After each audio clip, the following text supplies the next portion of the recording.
Now we're live. I feel dirty, Chris. Feel dirty? Yeah. I'm lit. It's because I am dirty, because I just got off the Snap-on truck.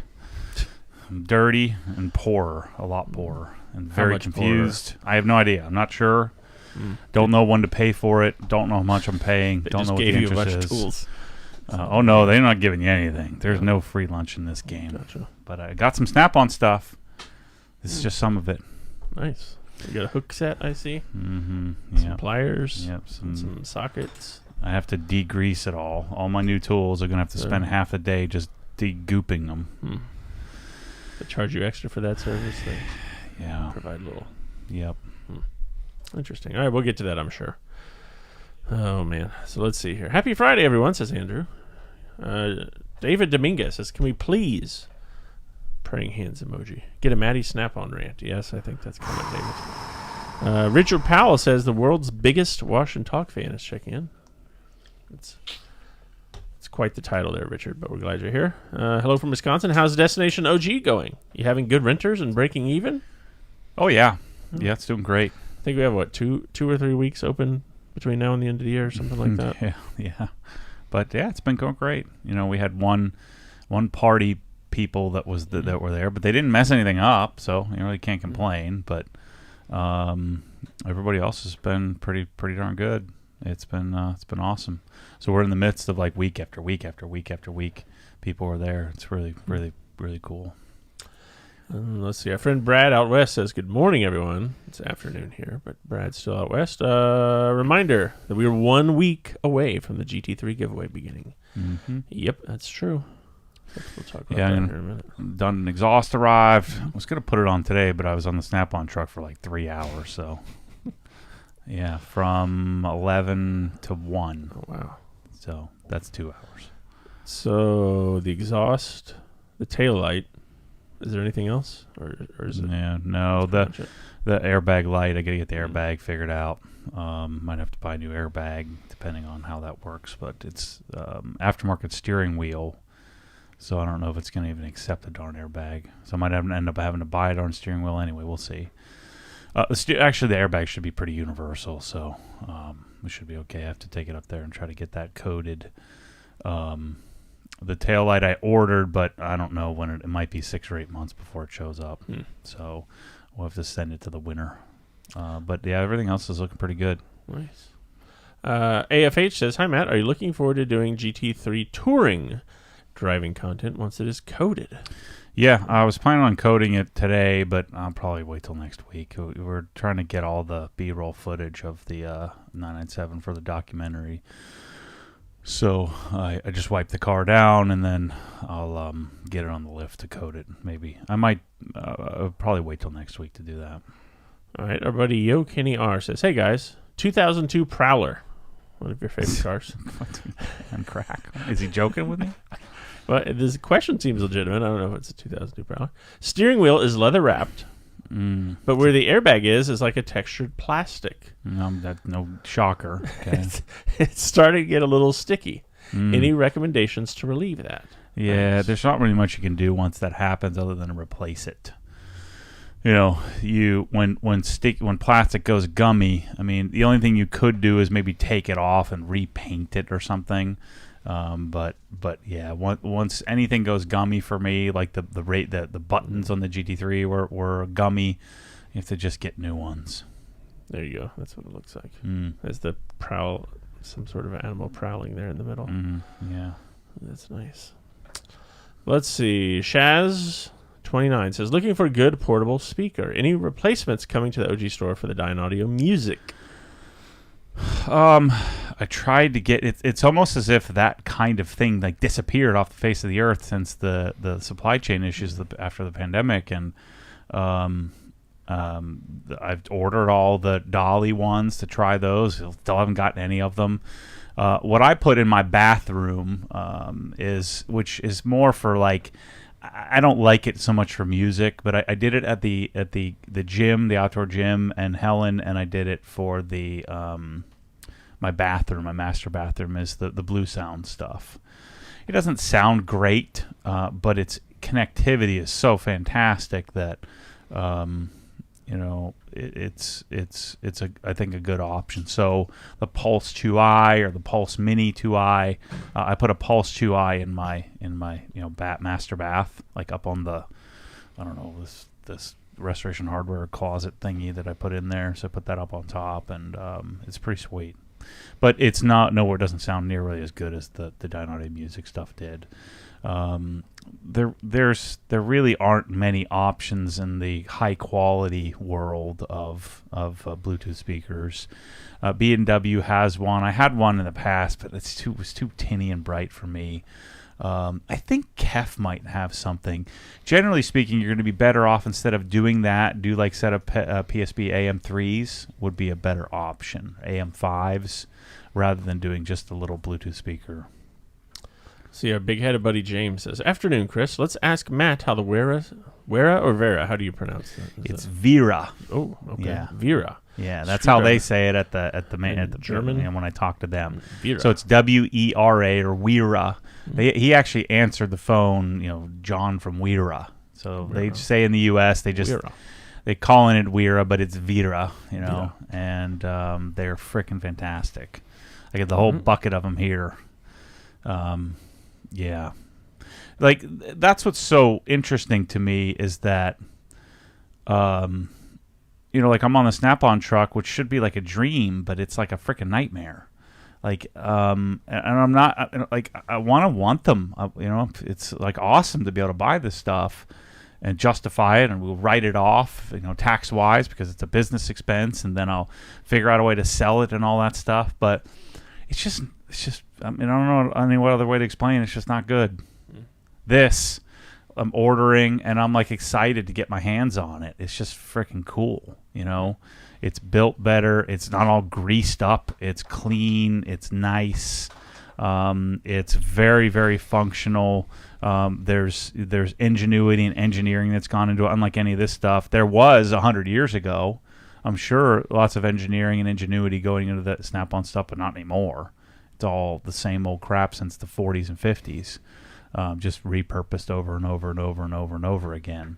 The difference is that Wera's making a screwdriver that they have to sell, and Snap-on doesn't have to do that because they built the brand. And so the brand stands on its own, especially in the U.S. The brand stands up, but I mean that's a brand new tool. It's all gross and like dirty, and like they just don't care. They throw those in a big bucket. It's like it's just a commodity. I did a little study, I just kind of drew out what we had here, and really what it is, it's a finance company. It's a finance company. This is just the object that they sell. But there's probably very little passion left in a company that's that old. The original guys that were hopefully passionate about this stuff in the beginning are long gone. And so you have just a moneymaker, And so the problem with this tool is that, like this thing was probably $80, right? But it really cost like $2. And because they have so many layers, there's the margin layer, there's the warranty layer that they add, added the margin, there's the shipping layer, there's the truck layer, there's the warranty return layer, there's the all these different layers of expense that they have and margin that they have and profitability that they have in a publicly traded company, is that they squeeze out the quality of the thing, because there's no money left for that. If they put quality in the tool, then the tool would be unattainably expensive. They would rather just make a base tool and focus on things like selling warranty and selling all this stuff. It was so darn confusing though. Like I still don't fully comprehend how this whole thing's going down with the financing part. So I bought, it was like $7,800 worth of tools. Okay. Right. $6,500 worth of tools. Did you get them all today? That's $6,500, right? Well, the tools I want, it's $35,000. Right. So this is just a small fraction of it. And so this ended up, I bought what was on the truck, and then we're going to sort of order the rest of the stuff. But I made a very specific list. And so, I go on with the truck, but they're so used to, I had to like get Holden back on the idea that I don't want what you have. I don't want what's a BOGO or a promo or whatever. I want what I want. And I want, from going through the catalog, like, I don't want the 10-piece set. I want the 17-piece set, because I'm missing 7 freaking pieces. So that puts me at a disadvantage price-wise. The other thing is I have the money to pay for it, so that puts me at a disadvantage price-wise. If I didn't have the money to buy this thing here, then you play ball, because he's like, well, they'd be thinking, well, I could either sell it to him or I can't. I've got this tool sitting on the truck that I paid for. I can make 10% margin on it or nothing. I'll take the 10%. But because I'm there and I'm just want all this stuff, it puts me at a disadvantage. But anyway, I had to like organize them. Said, all right, here's what we're gonna do. I'm gonna give you I'm gonna read off a model number. You tell me if you got it or not, and I'll check it off. And so then we got all the things that he had. And so, but I'm saying to him, so how do I have no idea what I'm paying for this stuff. Like, what is this? Because nobody pays what the list price is. So what am I going to pay? He's like, well, I don't know. We got to figure out the promos and all that. And so then I'd be like, all right, I want this model number, blah, blah, blah. So I want this, whatever, 12-piece set of things. Okay. And he's like, well, there's the 10-piece that's on like the promo where you get this, and then you get the yard gnome, and you get the popsicle stick holder, and you get an extra set of pliers. I'm like, I don't want any of that other stuff. I want the 12-piece set, not the 10-piece. It's like, well, but the 10-piece is the one that's on blah, blah, blah. So after we got over that, I finally just said, let's just get what I want and forget the rest, and then we'll figure out where we settle at the end of the deal. So then I'm like, so what do I have? Do I have like a credit card? Like, what did I apply for? Did I pay for my toolbox like before? And remember, I'm a certified financial planner. I basically have a advanced master's degree in finance, right? 15 years of experience and pure obsession. I left there. I still don't really know how this works. So I have 6 months on this stuff, same as cash. Okay, good. I have a 9.9% interest. If the interest happens to get charged, then they'll kind of credit it back to you. But sometimes it will, sometimes it won't. And then you don't pay, you don't get a bill and you just mail a check in. Invoice, no. You go on the truck every week and you pay what you can. But I said, but I've got an $11,000 toolbox coming. So when the toolbox comes, I can put that on the line, but then I don't get 6 months on that because I got 6 months on this. But if I paid this off, then I get a new 6 months, but they got to call and get special permission for that. And then if I still had a balance on this, so if I was still in month 4 of my 6 months, and if I wanted to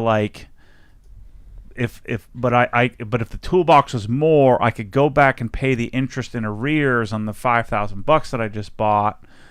You can see how this is going. Your head is spinning, right? I'm like, well, I have no idea. What is going on? How does he even know? He doesn't, right? Okay. Nobody knows, and that's the point. The point is, let's get you in here.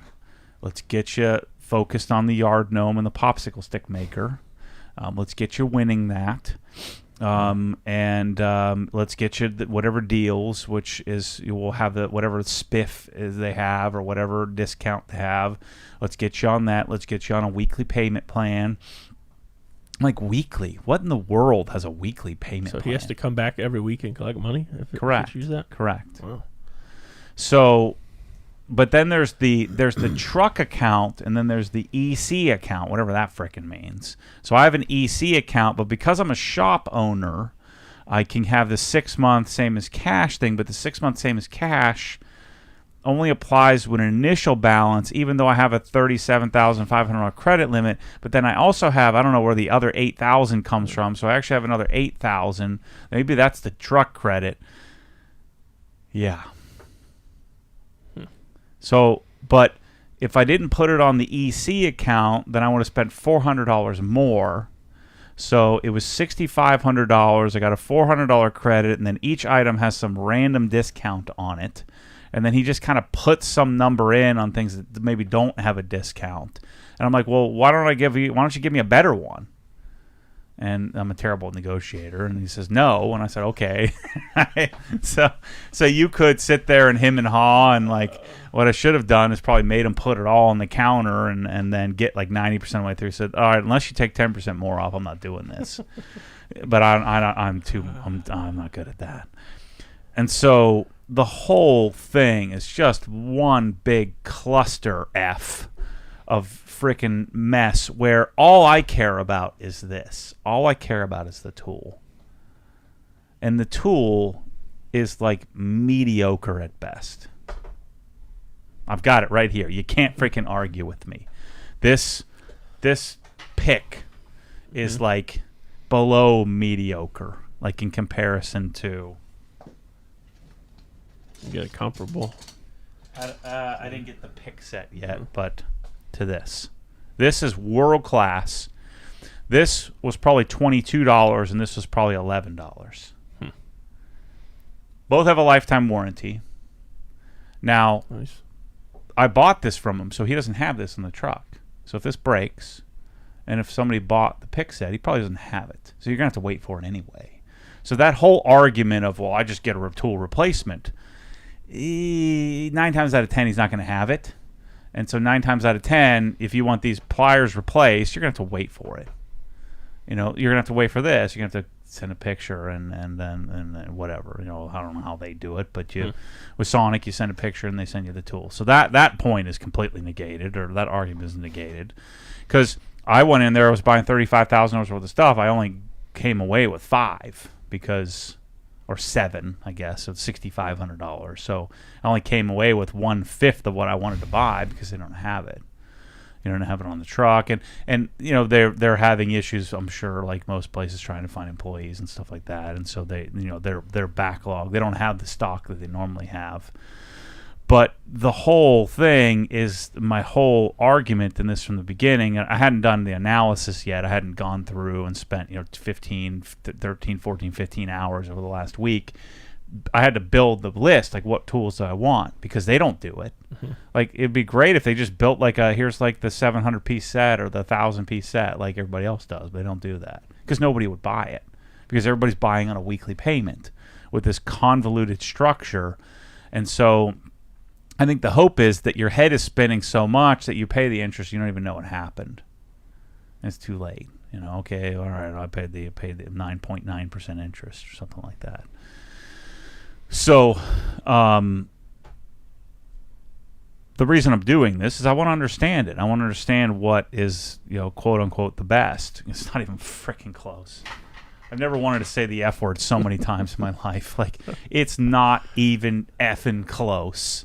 Like, this versus, they didn't have any screwdrivers. All they had were the neon green ones and the puke yellow ones. And so your fingers are going to be all greased up. So they're all greasy and fingered up and dirty, and which, I guess you could argue that's part of the spiel. These were all cellophane wrapped, by the way. I unwrapped them. But here's the thing, like, I kind of live a jaded life, and then I get all this stuff that I've ever dreamt of as part of my business. And yet, when these screwdrivers are coming, how many times I come over here, I'm like, Ted, did you show up? Where's the FedEx lady? I'm like excited. Like, I don't even have anything to use them on at the moment, but I just wanted to line them all up on the counter, like, I'm excited to get them, and then I'm excited to go, like, categorizing, all right, which ones did I miss? I'm trying to figure out how to buy them, which, by the way, these guys don't tell you how to buy them either. They make, like, the 14-piece set. Well, I want all of them, so why don't you give me an all of them set? So I've spent hours and hours and hours in the catalog trying to figure out how to do it. But the whole Snap-on thing is, and I'm okay with all of I don't care that they're expensive. I don't care that they make money. I don't care that because it's fantastic from think of all the franchisees that can make a great living and have a great life. I mean, I'm all 100% for that. But make a great tool, and the tool very clearly is the least important thing of the whole engine. Whereas with these guys, the tool is the most important thing. With the Wera screwdrivers, or the, hopefully the tools that we end up with, that's the main thing. That's the main purpose.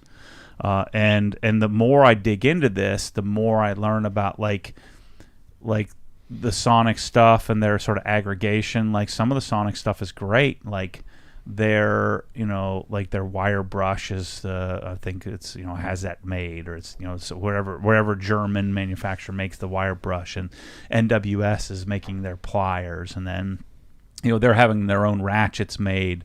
I'm guessing that he didn't have any of the Snap-on ratchets that I wanted. All they have is the goofy handled one. I want the bare metal ones. There's going to be the reason I'm doing this is I'm going to curate a line of best in class of each, and I don't think Snap-on's going to have best in class in anything, not one thing, not even close. So we'll see how it turns out, and if there is something that's best in class, I just won't sell that. Like if their screwdrivers were the best, then I would just say, look, I can't sell you the Snap-on screwdrivers. These are the 8 Snap-on screwdrivers that you want. That's the point of this exercise.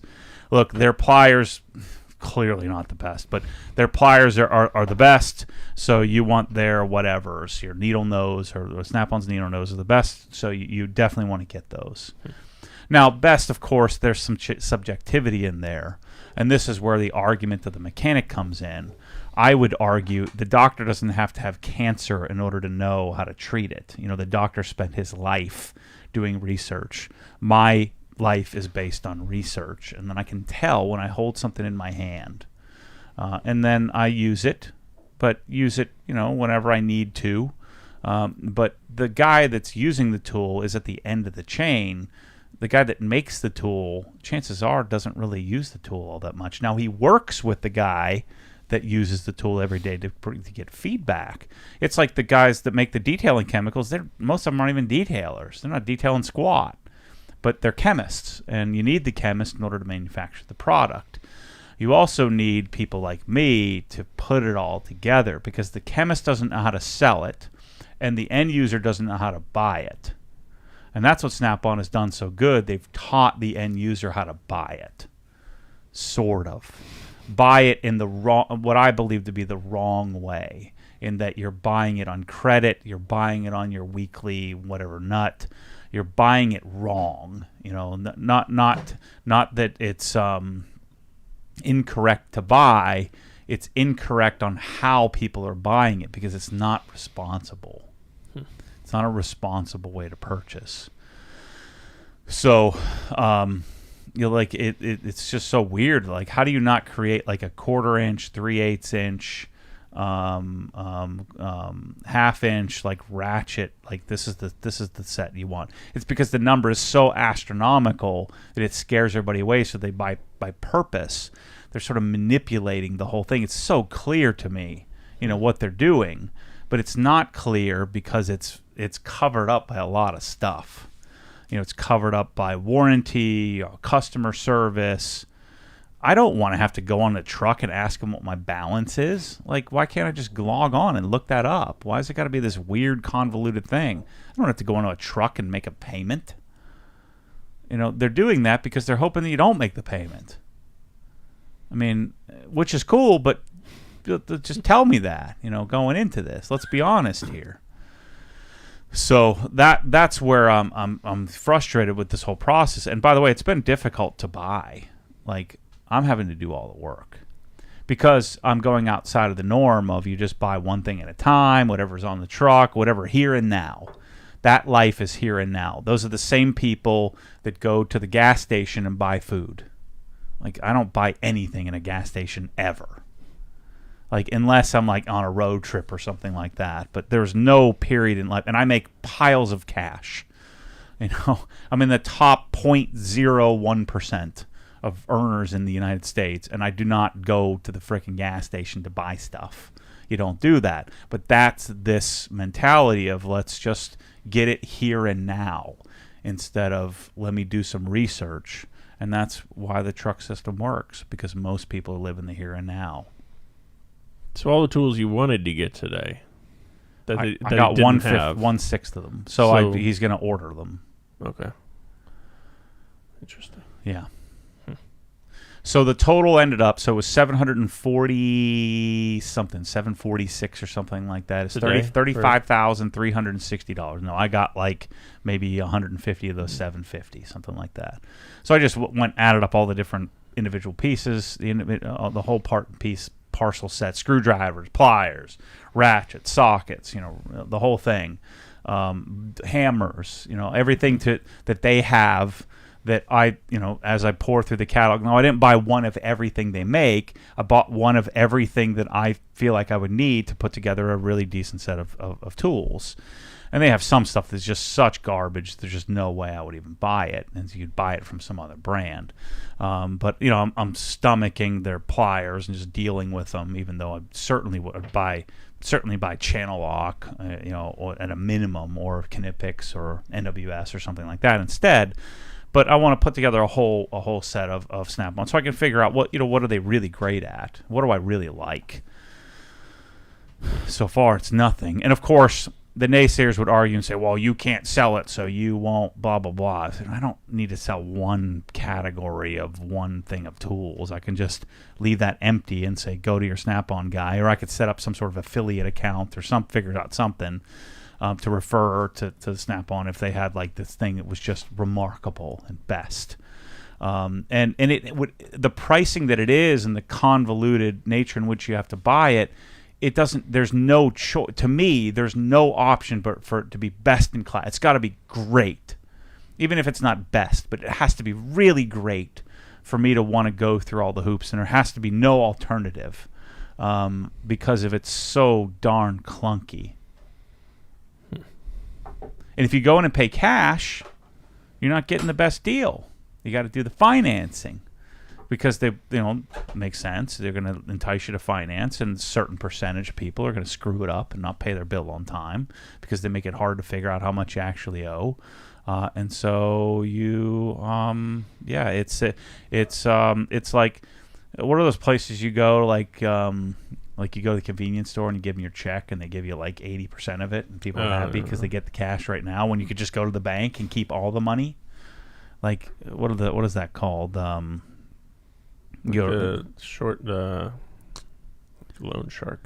What are those places called? I don't know. Cash Now or whatever. Money buy. I don't know. I haven't been to one. Oh yeah. Scott says buy here, pay here. Yeah. Yeah, buy here, pay here, but for tools at your job. It's just. And yes, Wilson, I was trying to bend the wrenches, testing it.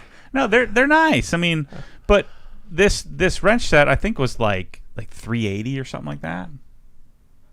$380 for that? This? Yeah. Wow. 1, 2, 3, 4, 5 tools. Yeah. Whew. $380. But you get this plastic little thing. Yeah. No, that's just what it comes in. Yeah, three something, $400 for 5 of these, and they're all greased up. Like this is brand new, right out of the box. Real men have been using those. There's no, it was in cellophane. There's just no care. There's no passion. It's just a dead it's like everybody there is dead inside, but yet they're so excited. Like the salespeople are very animated because they make lots of money. Again, that's great. I want people to make lots of money. We all pay it forward. But don't skimp on me and don't tell me it's the best. Just say, here's what it is. And then the part that's even crazier is that you then have, $321. I wasn't that far off. That's insane. So that's list. And so then I said to him, well, everybody says you don't pay list. And he says, well, and I'm like, so I should be paying what, like $160 for that? Oh, no, 50%. No. So it's, but this one is not on promo. If you would have gotten the 4-piece set, but I don't want 4. I want the 5. They make 5. Why would you give me 4? Then I got to go buy the 4th one for $82 extra. So then that negates the whole darn thing. Well, not everybody wants 5. Some people want 4. Well, why would you want 4 if they make 5? That doesn't make any sense to me. Well, maybe you didn't need the 5th. How do you know you don't need the 5th? you know you're going to need that when you're working on a car and you're screwed. So we play this game, and then it's like, I wonder how much. I should have brought the invoice over here. So I wonder how much I paid for this thing. I think I said, so give me and it doesn't add it up. So I'm like, all right, you read the numbers and I'll add them, right? So I'm adding them on my phone because their software doesn't give you a total price of all these. It was 41 items that I bought, right? Okay. And so I'm like, go through and give me all the numbers. So I add them up and I'm done one at a time. I'm like, all right, slow down, hold on. There's 142 and 99. So it ended up being $6,521, something like that. I said, so then how much am I paying? Well, with the BOGOs and the rebate and the and then $400 savings here, ends up being $49.97. Okay, so $65.21 minus $49.97 is 23.8% off. So, well, how come it's not 36.7%? Or why is it not 19.4%? These are just making up numbers. And why does it start so high and then comes off? So some people just get screwed? Is that how it works?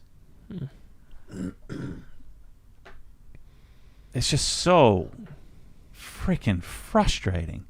And so I'm in there, like, what am I doing here? And I come out, I feel dirty. I got to wash my hands like up to my elbows, and That's saying a lot. You're washing your hands coming out of there. I've washed them like 2 or 3 times. I got to wash them again after coming in here. I didn't have to do that after opening my Vera screwdrivers. And so all of this is the whole reason I'm doing all of this is I want to know, like, what my long-term plan was is to build out like the Sonic tool set like that's built out. But I don't want Sonic screwdrivers. I want Wera screwdrivers. I don't want Sonic ratchets. I don't want Snap-on ratchets. I want a combination of probably Nepros and Wera, some of the really cool Zyclops stuff. I haven't even gotten them yet, but I can kind of tell just digging through the catalog. So I don't want I want maybe some combination of Channel Lock, Knipex, Weehaw, and whatever else. I want to try to work through all these tools, and so then I'd have a foam inlay for screwdrivers, and there's maybe Klein makes the best Phillips, and then Wera makes the best straight blade, and then there's maybe some other company that like Fellow makes the best hammer style where you can hammer or chisel on a screwdriver, and you kind of put those all together, and then I'll have a really beautiful foam inlay made, and maybe there's a Sonic sprinkled in there or something like that. I have a foam inlay made where you have the 38-piece set of best in class in each category. Now, again, that's subjective to some extent, but it certainly would be better than what currently exists. You can't even, it's even hard, like I'm in the Hazette catalog, they can't even do that with their own tools very well. They're missing so much stuff, so I'm trying to put together a couple of their pre-made foam inlays. Sonic, same thing. Like, why don't you just make a frickin' foam inlay set with one of every tool that's nice and organized in chronological order? They don't do that.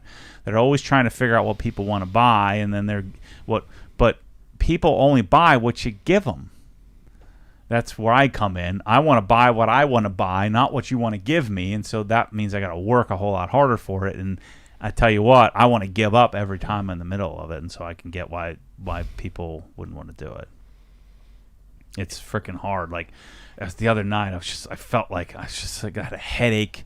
I'm like, no, I just got to get through the pliers on the Snap-on thing. And I'm like, no, let me just stop. And I set the computer down, and I came back like 30 minutes later. I'm like, I want to get through the pliers.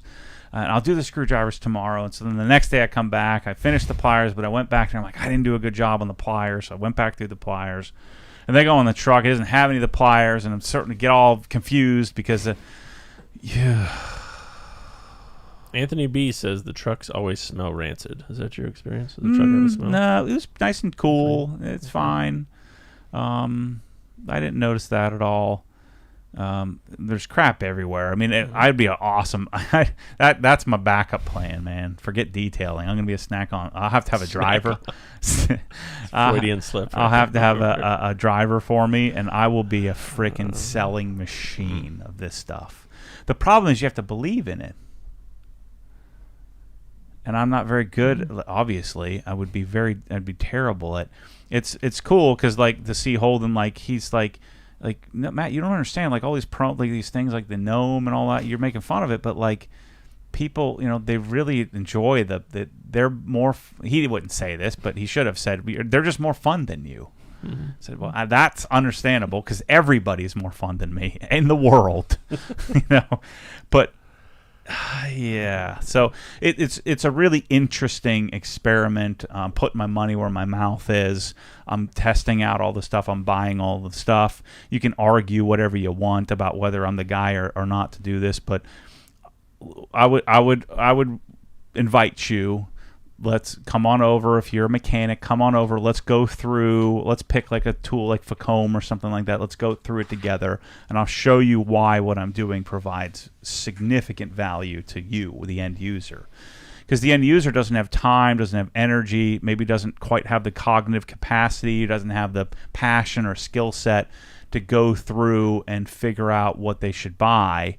They're just buy here, pay here, get it now. Working my way through it, which is, by the way, a terrible way to do this. You should find somebody to glom on to help you if that's not your skill set. Leverage somebody to help you with that. I'm leveraging some experts in landscaping to take care of my land. I don't have any interest at all. Problem is, it's really difficult to find somebody who will do who will be proactive enough to hey, you really need to get some rocks here. Instead, I've got to chase them down and say, hey, I need some rocks there. But that's a microcosm of the world. Well, I'm chasing this because I really, by the way, I'm complaining, but I really, really enjoy this process. I could not wait to get back on the computer, exhausted on finding these which wrenches should I get? Because they got 50 different types of wrenches, and which ones do we need? So this was specifically looked at. It probably took me 10 minutes or so of sifting through. This is a 5-piece set that connects to another bigger set, that completes the whole thing, and then trying to figure out what's the best way to do it. There is some a la carte stuff, there's some set stuff, try to putting it all together and figure out what's the most efficient way to get it. So That's my struggle, my rant. I will tell you that especially if you're a young guy and you hadn't quite figured out money, you haven't quite figured out life, and you're in the automotive field, do not go onto one of those trucks. You will have no idea what you're doing. I'm a 43-year-old rich guy with a PhD in finance, and my head is spinning. I have no idea what just happened. And I still can't quite figure it out.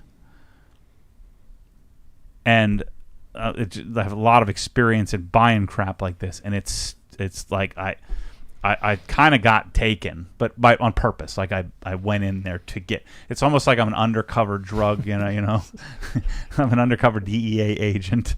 Like I'm going undercover here just so that I can figure out how does this game played. It's a big freaking game that you're going to lose. They're going to win. It's set up for you. It's like going to Vegas. You're going to lose unless you're just independently brilliant, you're counting cards, you know how the game is played, you can go in and but then they'll kick you out. That's the same thing with this. I guarantee I'm going to get kicked out of this game for sure. Oh, man. Wait till they catch on to me and what I'm talking about here. The first dead giveaway is the videos aren't going to be like with the fingerprint smudge mark on an old iPhone 7. That's how every single Snap-on video on the internet has a GoPro with a fingerprint on it. Like you can't even see. It's all fuzzy on the edges. Audio is all jacked. Every single video is the exact same thing with a old, not an iPhone. What some knockoff junk do you have? Some Galaxy 6 or something like that? Google Pixel. Whatever. 6, yeah. They're all the same. Garbage 5, junk 7. Yeah. That's what all you that's what they shoot the videos on. It's just like a whole ecosystem that just feeds on itself that I'm undercover. Like I completely don't belong. I come out feeling dirty. Like I just, like I'm the undercover cop that had to like snort a line of coke. And I come out all woozy. Oh man. I had to get touched in a place I didn't want to get touched, That's what happens. Oh, so did you get any promotional items today as part of this? Not yet, but I said I better get. Yeah. I want that Dixon Hawaiian Snap-on shirt. Okay. I want my popsicle maker. Yes. And I want my gnome. Otherwise, I'm not doing this. And I want the cooler. Most expensive. Because the cooler is you win. The other ones you get for buying a certain thing. I said, I bought every screwdriver you make. He's like, yeah, but it's not the high-vis one. I want the gnome. I just spent more than you've ever sold in your life in one hour. Gnome. That's good stuff. Oh, we have a listener from South Korea today, by the way. That's kind of cool. Joe Dubai. Luckily, in South Korea, you don't have these trucks. It's 2:40, 3:40. Yeah, 3:40 a.m. over there. You should be sleeping. He's up listening to you talk about something that they don't have. Thank God for them. Yeah. All right. Snack on. Yeah, let's call it that. 808 Johnster says, Aloha. I have a question for Matt. Have you had any experience using the Tornador Black, and do you plan on stocking it in the future? Yeah, what was it? I was playing with it at SEMA. Something about it was a little weird. That's right. They don't make it in like the regular handheld thing. You got to buy the whole thing? Yeah, you got to buy the stupid juice maker, which I don't understand why anyone would be spraying juice all over their interior. That bottle like a is foam for cannon? hose and foam all over your interior. Why would you want to do that? Stop eating cheeseburgers. Nope. So none of us that are watching this needs to be spraying all-purpose cleaner in foam form and water in your interior. You have no need for that. So I told them, I said, this would slay if you made the black anodized with the swivel inlet fitting and all of that. It'd be sick if you would make that, but like the regular gun. Oh, no, I don't know if anyone would want that. I was like, who's buying this juice doucher that's douching all over your car? What are you doing with that? Oh, it's very popular. Why? I understand if you're cleaning puking back of minivans, but the rest of us, so that's the black anodized. It looks freaking sweet. It has a light on top of it. Nice. So we found the Chinese guy who makes those was there, like a booth right down the way, trying to sell other people on the same thing that they're doing. The same place these guys buy from. And I asked them, but we just kind of gave up. I don't really care that much. The other one works fine. So it's a light? I think so, yeah. Hey, you got to look at the juice you're spraying all over your freaking your fabric seats. Oh, Matt, you don't understand. Well, I do understand. I have no need to spray a bunch of juice all over my interior. It makes no sense. We got a super chat from Emerson Ward. His first ever super chat. Thanks, Emerson. $10 US. Matt, I'm curious your thoughts on the Lotus Emira. Any updates on your delivery? Have you test driven one? I put my deposit down a while ago, taking forever to get the thing, but it seems worth the wait. I don't test drive. First of all, what are you going to find out in a freaking 5-minute test drive? Because if you want it, you'll, in that 10 minutes or 20 minutes you're in the car, unless there's just something glaringly wrong, like it sounds terrible or something like that. If you want it, you're only going to see, me included, we're only going to see the good, right? Unless you just happen to have some superpower where you look at the negative first. So test driving doesn't do me good. I want to drive it for the first time when it's my car and my conditions and all that stuff. So I don't do test drives. I think I've only test driven maybe like 2 cars my entire life. And did you get those cars? No. One was, I can only think of one actually. I test drove, after I'd already ordered my Carrera S, I test drove a base Carrera for some stupid reason. That was the white one? Yeah. Skipping issue? Yeah. But yeah, I have one on order theoretically. I don't know that I'll ever get one. I mean, I'm sure I'm pretty far down the list to put my $5,000 down, and I'm just waiting. And I will like to get one though, the V6 version, not the 4-cylinder. I think it's a cool looking car. It's the first car that's new that I'm really interested in outside of like a GT4 RS or something like that. Chris Gwynn says, "Hey Matt, did I see a one-wheel board in your garage by the mountain bike? Do you ride it much, and how do you like it?" No, that's Ryan's. I can ride it, but it's dicey, so I stay off of that thing. Yeah, Ryan, that's his thing. It's like the one thing I don't know why I allow that in the garage because it needs to get plugged in. But yeah, that's his. Addison Jordan says, "Does Matt have? Hey Matt, any products to clean the undercarriage of a truck?" We have an undercarriage cleaner. Yeah, I mean, the Mosmatic. The Mosmatic thing, you would use that. As far as the product is concerned, I mean, generally you'd use an all-purpose cleaner. On my undercarriage stuff, we're going to go down to the dry lab and do dry ice cleaning, and otherwise not really mess with it very much. But I also understand I'm in Florida; it's not as big of an issue. But the Mosmatic, the undercarriage cleaners also will clean your floors too. So that's something that could be really useful, especially on a truck that's a little taller. But you don't want to spend $700 on the thing because you don't have like a multi-purpose use for it. Ryobi has one, MTM has one that they all work to some extent. I was trying to think of with the Bilthamber stuff for undercarriage. Most of his undercarriage stuff is for like treating it, like either painting it or waxing it. Maybe somebody can chime in on what they use, but you want something. You generally want to spray it down. Also, like Brake Buster would probably be a good thing to use to clean the undercarriage because it has some corrosion inhibiting things in it. That's probably what I would do, just because I don't do that very often. But I'm sure there's some great products out there that maybe some of you up north can suggest that might be a good use for underneath the car. Reed Sunshine says, "Hey Matt, I see you have a bottle of drying aid there. Any updates on the OG Pressall line of products?"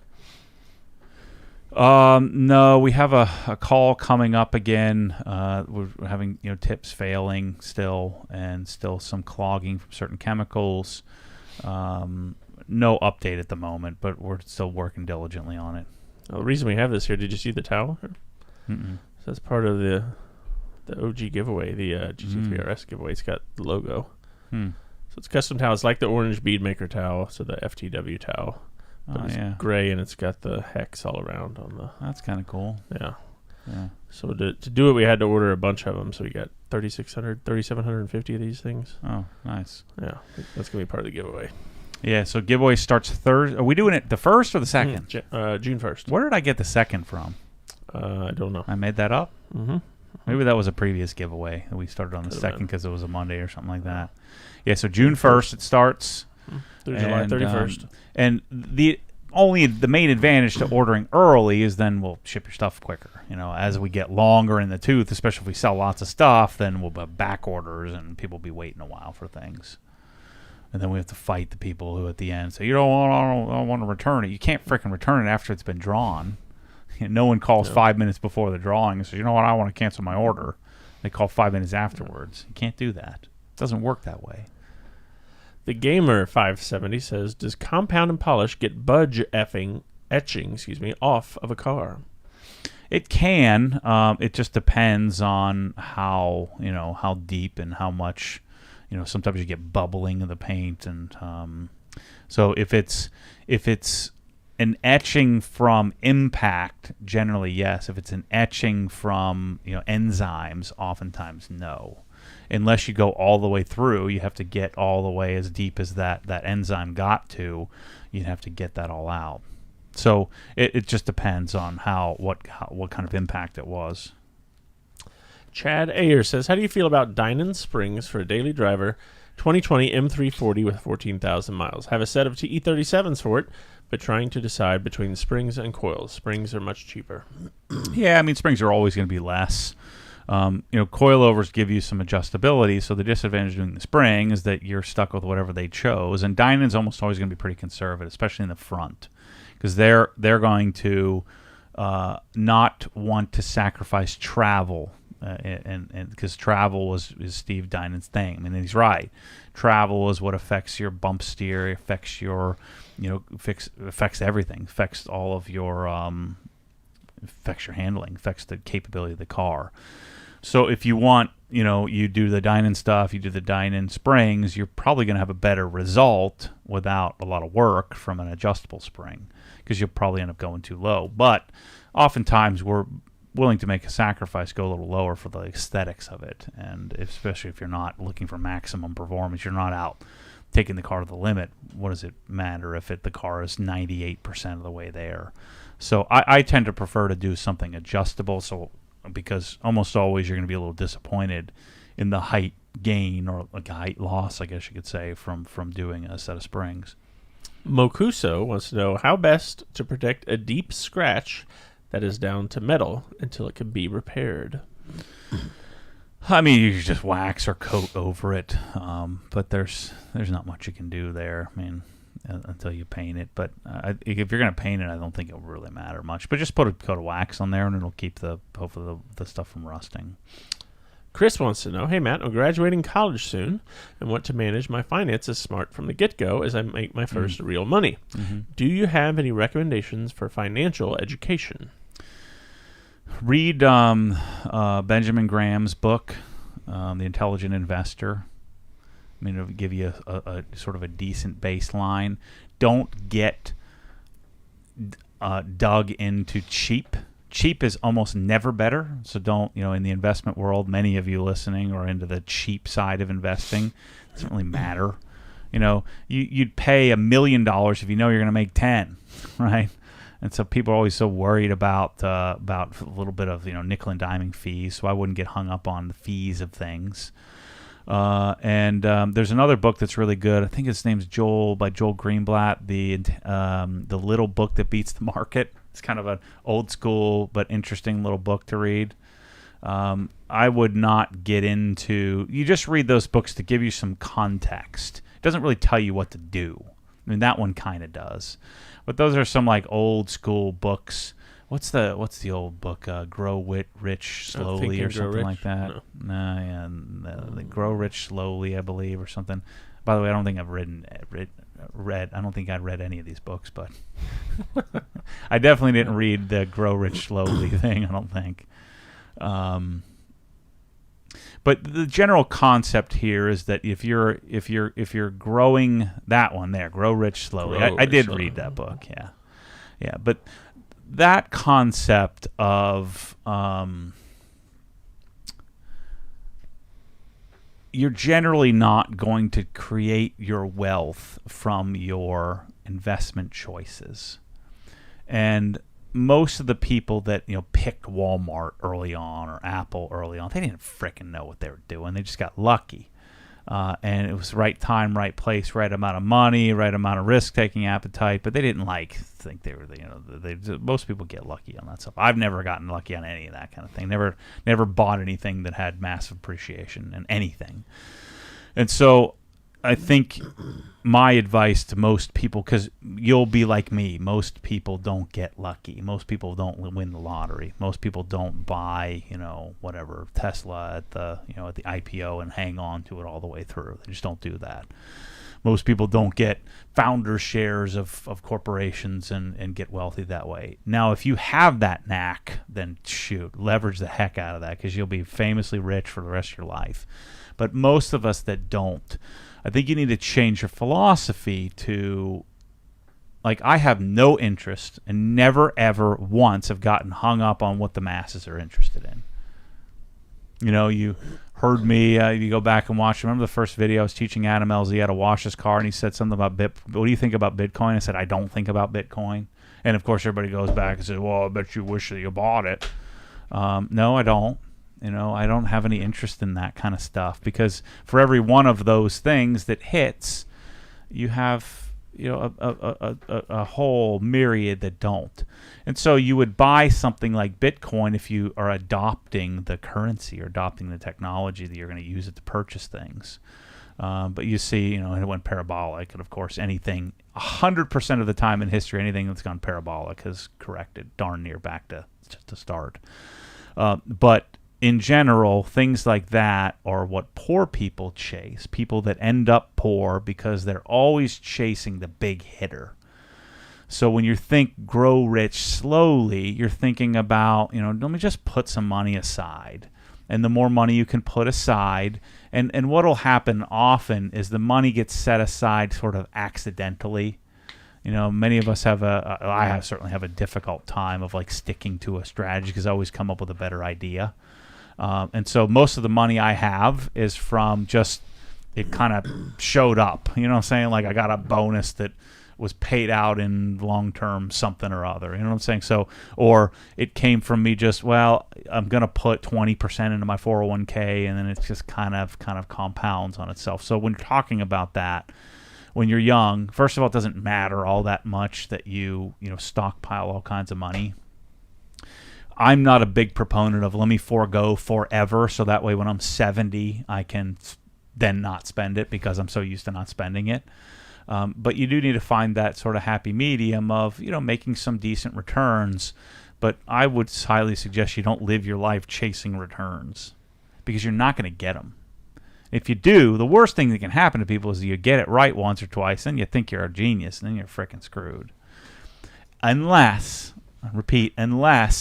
you're just one of those people, and those are very, very like 1% of the 1%. The people like my friend Byron, who he always does it right. He buys watches at the right time. He's buying land. He's buying cows. He's doing all this. He'll buy Porsche GT cars and or guns or ammo or something like. There's certain people that are just born with it.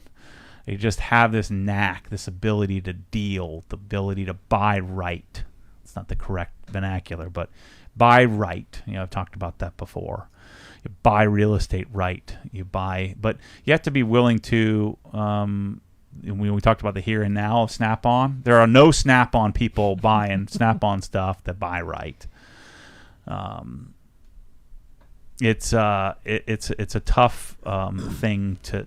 Basically, what I'm getting at is don't freaking think about it. Just put money in your 401k, get a better job. Put more money in your 401k, get a better job. Then you'll be like me. You'll end up with some real estate somehow. I don't know how that happened. Playing it out. You'll end up with some money. You'll end up with some IP. You'll end up with some inventory. You'll end up with something.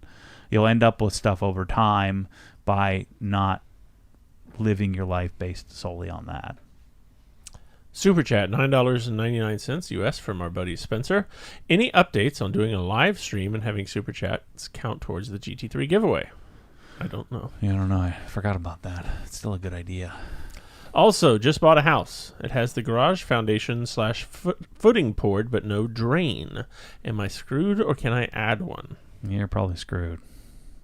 Unless you want to chop it up. Andrew says, Happy Friday, gents. Just finished ceramic coating my new Cox hose reel for my pressure washing hose. That's smart. Matt, have you found replacement wheels for the Raptor? No.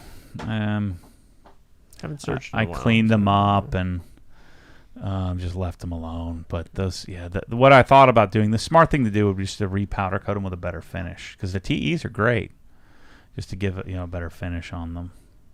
John C says I need to order some pressure washer nozzles, but your spreadsheet didn't have any for my pressure washer. Oh boy, what do you got? He's got a Steel RB400, but here's the important part: 2,700 psi. That means nothing. Yeah. Okay. 2.7 GPM. Yeah, that doesn't mean squat. Recommendations for size. Is it gas or is it electric? Oh, that's good. Look that up. What was the model? RB400. Let's see. I'll look it up for him real quick. That sounds like gas specs to me. So if it's gas, it's probably, and you could look at the one that's on there. Yeah, is that gas? RB400 Dirt Boss. Yeah, gas pressure washer. It's probably going to need something like a 5.0 or 6.0, something like that. It's one of those things you're probably, if you really want to dial it in, you're going to need to get a gauge. The gauge is like $50 or something like that. And then you're going to want to test it and see. You're going to want to buy. If it were me, I'd buy 4.0, 5.0, 6.0, 7.0. Yeah, you probably don't need. You probably don't need 7.0. So 4, 5, and 6, and then you'll be able to sort of use it. They're like $18 a piece or something like that, for the nozzles. Don't buy the OG spec ones. Just buy the whatever, the little plastic ones, and don't even buy them from me. Get them from Amazon or something, because you just buy the 40-degree nozzles. Try to get them from somewhere. Maybe you can get them from MTM Direct or something like that. So buy 4. If you really wanted, if you didn't want to have to wait, buy 4, 4.5, 5, 5.5, 6, 6.5, 7, one of each in 40 degrees, and then get the pressure gauge and test it out. And you want to dial in around 1,000 psi, and keep opening up the orifice until your gauge shows that. I mean, it'd be worth it. I mean, that's a $1,000 pressure washer, right? So spend $75 on some nozzles and 50, so spend $100 and something to figure it out. Mr. Schnell says, what do you think of the Carrera T, Matt? I know you aren't a fan of the Turbo 911s, but it's the best of the turboed. I had a 991.2 and have a 992 on the way now. Yeah, I've never driven it. My buddy Sean swears by that thing, says it's the best 911 ever. I don't know. I probably need to drive one at some point. We'll try to get one up here for wash and drive. I'm sure somebody's got one here. But I'm guessing I'd probably like it. I mean, I don't love the turbo versions of the 911s, but you really don't have a choice if you want a new one now. Let's see. Our buddy James says, really glad that Matt likes the Wera stuff. The Milwaukee hand tools were a lot of money for okay quality tools, but the Wera stuff actually really is at another level. I use my Wera ratcheting screwdriver daily. Yeah, I mean, it's I've always wanted it. I mean, I'm talking about it for a long. I don't know why it wasn't that much money. I bought every single screwdriver they make for like $2,000, but that's like 280 screwdrivers. Like, I don't need it. I just bought them all, and so I don't know why I waited so darn long. But now the problem is, look, I've got the whole bucket here. Look at this. You're testing the limits of that bag there. Yes, this is. There's 70 more of them, and this is none of the ratcheting, none of the. Those of you listening can't see this, but I've got an entire Milwaukee bag filled to the brim, weighs about probably 75 pounds. Of all the different ones, and there were 66 more that I didn't get, and then I have to start to get in all the ratcheting stuff, all the little kits and bit sets and Zyklop, and that's none of the VDE type. That's none of the EDC types. I got to order all those as well. That's just the stainless, the Craft Form 900 series, which is the ones you can whack on. And then the 300 series, which is the ones everybody sees, the greenish, tealish ones. Yeah, does the color denote something? Or just the series. Gotcha. Like the red and yellow ones are the VDE type, which are the electrician versions. Non-conducting. Anthony Savigny says, Snap-on reminds me of when I went to buy a car from a used car lot that was very shady. They love to do the magic number game where they write it on a piece of paper and slide it to you and ask if you can afford that. Gee whiz. I want them to do that. Nope. No. I got to stop telling people how much what I'm doing. I'm terrible at that. Detailing Garage says, what would you recommend for plastic dressing for the interior? I usually won't do it, but some cars really need it. I mean, you're talking about like fixing it or dressing it? You should recommend for plastic dressing for the interior. Yeah, I wouldn't dress anything in the interior. You just want to clean the interior stuff. If it's kind of gummed up or falling apart, one thing that can help restore is you coat it. So clean it well with like an carpet eraser or something like that, and then put a G-Technic EXO on it. That's what I did to the door panels on the GT3 RS. The bottom side of the door panels, they're starting to get kind of tacky and sticky, and I cleaned them up really well with actually leather cleaner, Color Lock Strong Cleaner, and the brush, and then I coated it with EXO, and that kind of restored it. Super Chat, $20 US from Wags. Your buddy Wags just got a saucy bonus. Get that juicy giveaway stuff in the store already. Ooh, yeah. Next week. It's our buddy Corey in St. Louis out there. Comes back every week for payment for you to hopefully spend more. Yeah, so is that how it works? You pay them and then you buy more? Well, yeah, that's you just kind of get accustomed to purchasing, and then you just so your account balance is down. So I'm used to paying $100 a week, so let's add this and that on. I need this, and that's how the guys amass a tool collection. And it's kind of like growing rich slowly. You're kind of putting money in your 401k. Before you know it, you've got a giant toolbox and a bunch of tools. And that's the thing, the point. The problem is that oftentimes they end up paying a lot more than it would have otherwise cost. So it's like reverse returns, It's reverse growth. Ben Finner says, considering budget and similar restrictions, would you rather have a single Krenzler wall unit solution or a dual Active 2.0 solution? Oh, single Krenzler for sure. Yeah. Yeah, because you could always get a second Krenzler later on, but I don't think you'd even care. If you don't know, if you don't know that how cool it is to have it, like I didn't know until like a couple months ago. Now I can't live without it. But if you don't know, you won't be disappointed. Anthony says, some mechanics are keeping those wrenches and that cheap plastic thing in their $20,000 tool chest. Yeah, and it's because they haven't done a good job. Remember, this goes back down to, yes, a mechanic can become an expert, and a lot of them are, but they're still the end consumer, and the end consumer is generally not very well educated on what is available.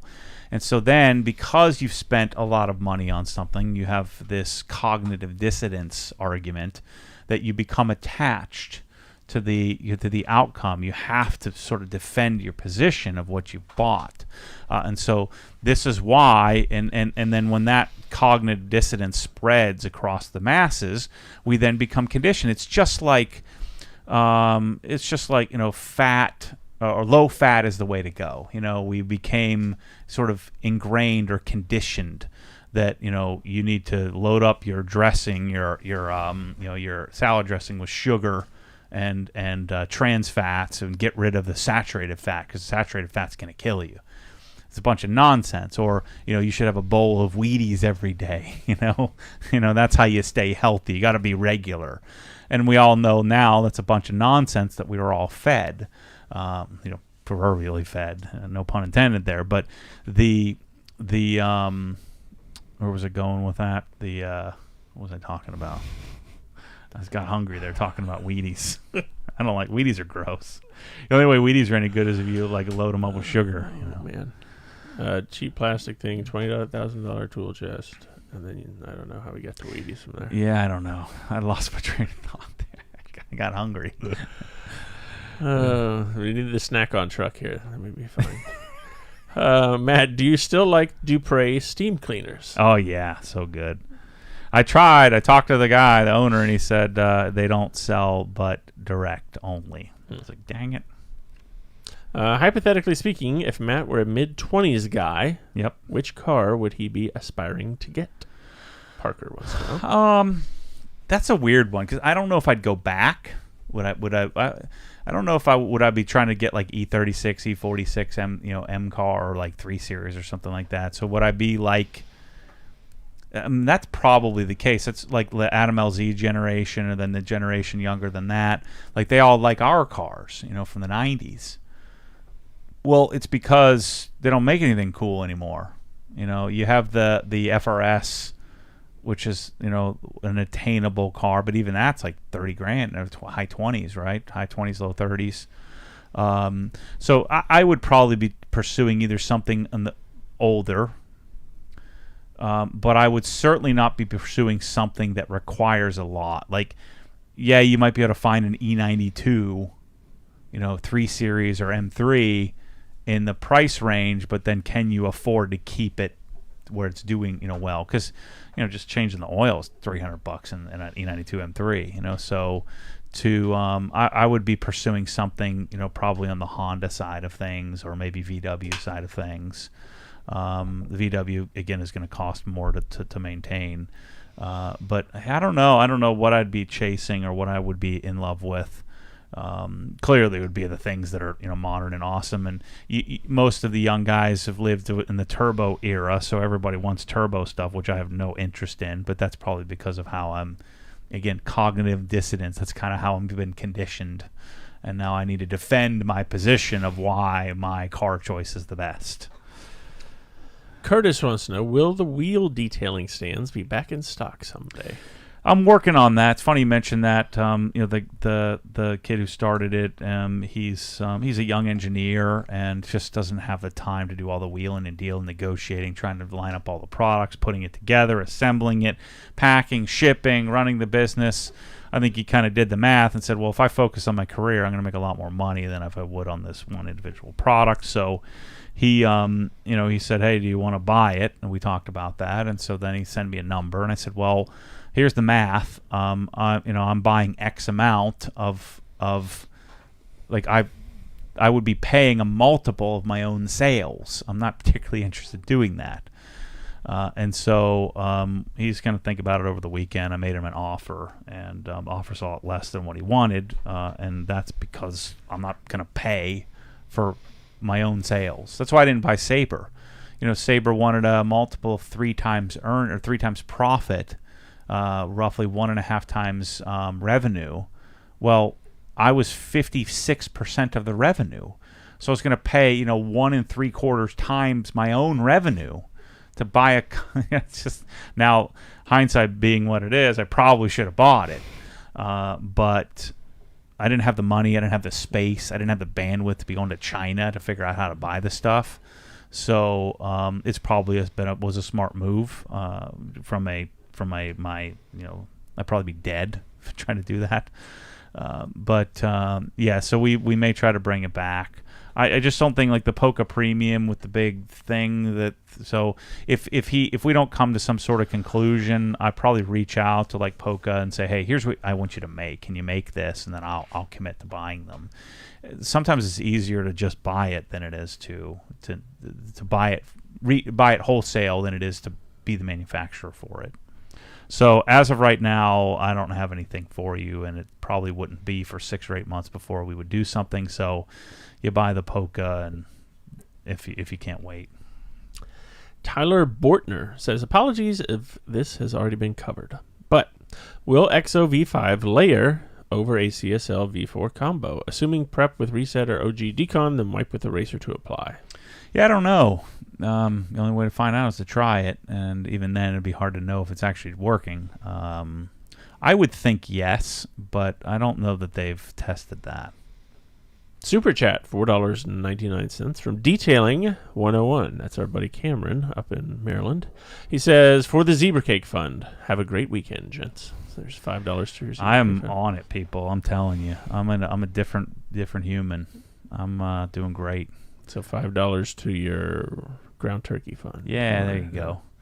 Yeah, I figured out something that's working. I'm going to stop talking. I'm going to share it once it works. I'm not doing anything crazy. That's the thing. I'm just doing a macro-based diet. I've got a system that I'm working, and I'm seem to be getting fitter by the day. So I'm pretty pumped about it, and I don't feel super hungry. This is like something I can sustain a macro-based diet for a long time. Especially once you figure out what's a reasonable intake, then you focus on it for 6 months or so, or a year, and then you don't have to think about it. You just know, well, I'm going to eat this amount, and if I go over that, then I'm getting outside the safe range. But I'm feeling pretty good. Got Murph on Monday. You're going to do it? No.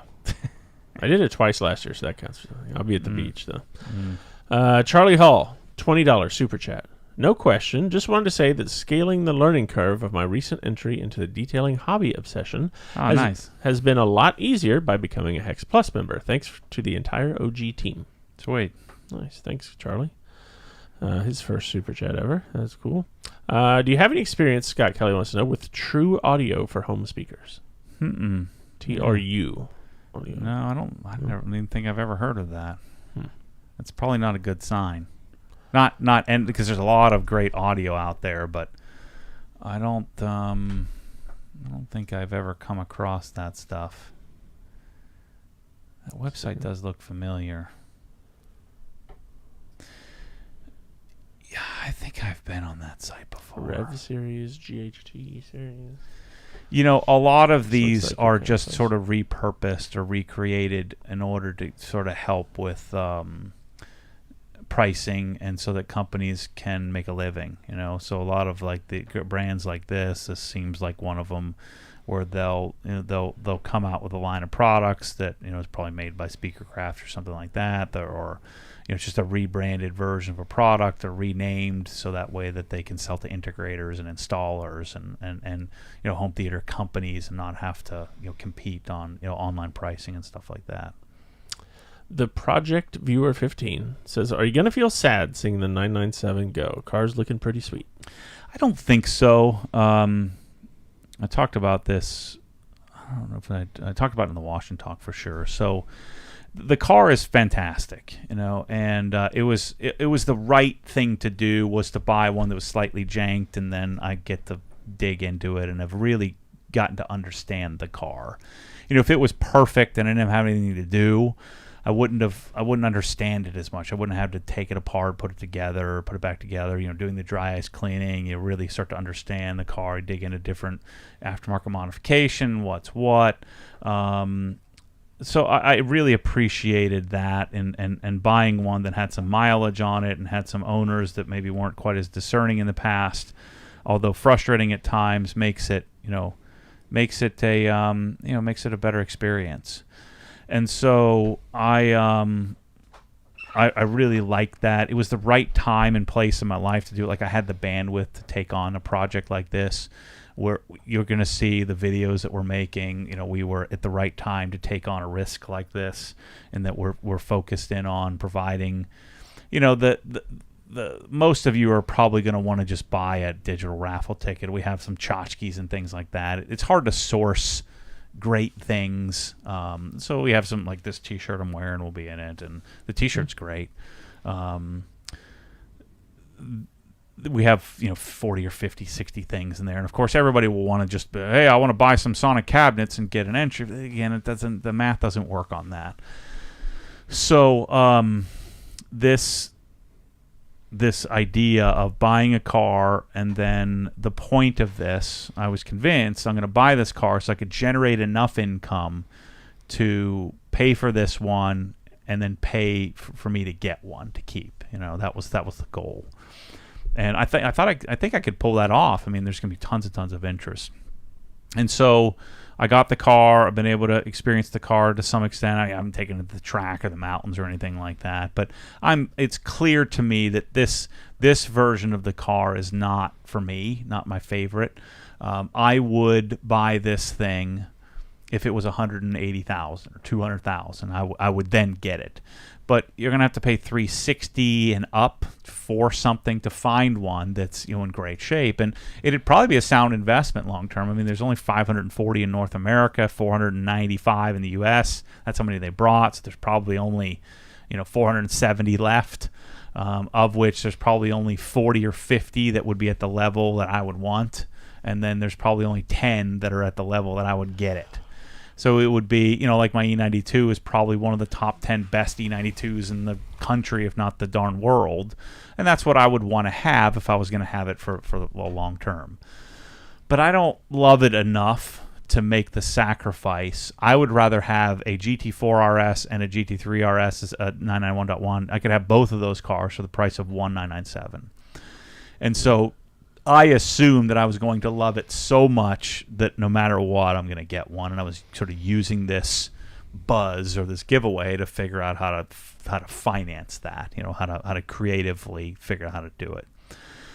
There's something about the connectivity of it's extremely raw, but it's so raw that it borders on uncomfortable. This is when everybody says you can't have a GT3 car, you can't have it drive it every day. And I always knew that. I don't know that I believed that. And so a 997 RS is truly the car. I think it would be fantastic to have. Most of the guys who have them paid $150, $160, $180 for them, $200 maybe. And so most of the ones that are out there are guys that that got them either when they were new and nobody wanted them, or got them shortly after that. And so a lot of them also were tracked very heavily because it was a cheap car to drive on the track, like a ultimate performance cheap in the grand scheme of track costs. But now, shoot, it's not cheap. It's being crazy expensive to go and and then a lot of guys stopped tracking them because now they're worth so much. So I just don't want to make the sacrifice. I want one. I would like to have one. Let's say I would like to have one, but I don't want one after this experience enough to make the life choice sacrifices that I would have to make in order to get one.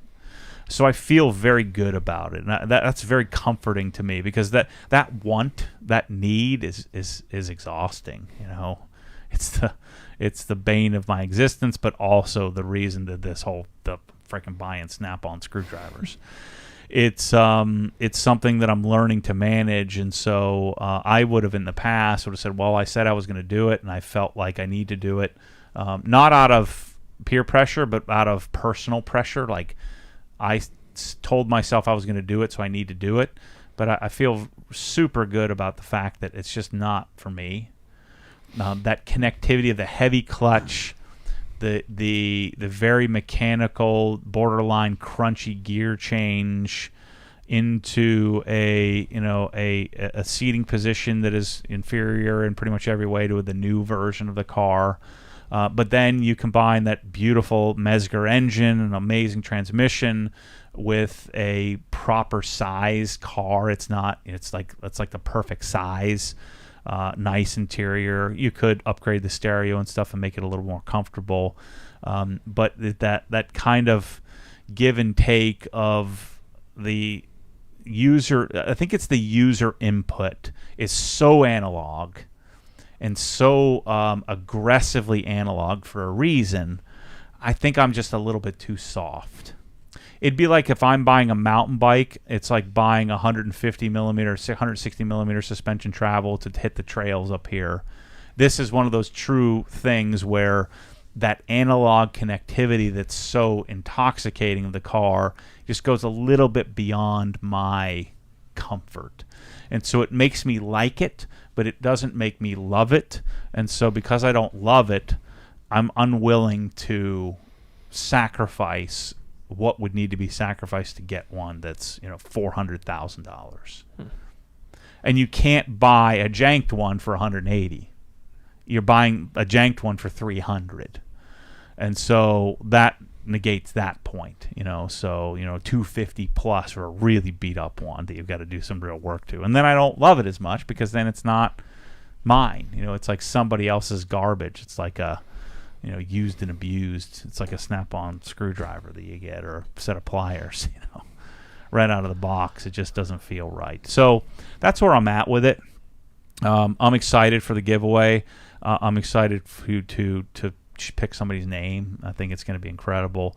I feel complete with the car, so I'm going to have a lot of fun with it because of that. And what I'm hoping is this car could sort of set me up financially for the rest of my life, kind of thing. It has the potential to do that because I think it's such an incredible thing that we have something that is right place, right time, right rarity. And I've luckily been able to get it to the place where it's nice enough that I feel comfortable giving it away. It's not perfect, but it's really, really nice. Speaking of giveaways, someone asked. So Gary Barbecue Jones in the chat here. He's coming, not this coming Monday, Memorial Day, but the following Monday. He will be here to do his shopping spree. So cool. Yes, that is coming. There will be a video for sure. You'll see how all that works. So that's coming next week. Or 2 weeks, excuse me. Matt, do you have any experience with Surehold detailing products? I recently came across one of their telescoping handle systems for washing trucks and large vehicles. It looked fairly solid. So I looked it up for you there. No, I don't think so. That looks like one of the local blender type companies. Yeah, I haven't. I haven't come across their stuff. Obsessed Mobile Detailing, they're in Florida, I think, actually. Says, friendly reminder to take home the OG pressure washer hose and debadge the Krenzes at the house. You always say you need to do this in your videos. Oh, yeah. Thanks for the reminder, Obsessed Mobile Detailing.